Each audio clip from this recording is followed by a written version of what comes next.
মুখে রুচি নাই, এটা দেখতাছি, বুঝেন না?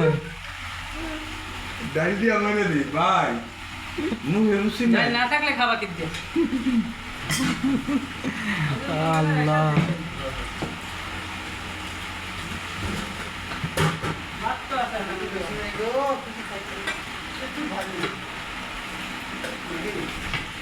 একবার নিয়ে এখন একটু ভাত দিচ্ছি।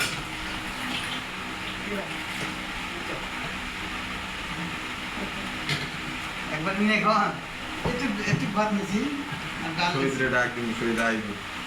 আমের পরে বাড়ি থাকবে না, বাড়ির ভিতরে কোনো দেবী কত মাংস দে। মুরগির আন্ডা দিবে নি? মাংস না। আরে ভাত নাই, দেন কেমনে গাইছে। ডাল দেন, ডাল দেন, কি দেখো বড়, ডাল দেন। ডক্টর বাবা ঠিক আছে, হ্যাঁ বুঝছেন, বুঝানি করছেন। হ্যাঁ তাহলে তো কোনো ফ্যামিলির বাধাটা শুরু হয়ে যায়, দেন কেমন কিছু থাকতো। মাথায় গ্যাস হয়ে গেছে। ভালো লাগে না? ভালো লাগে না গো। আল্লাহ।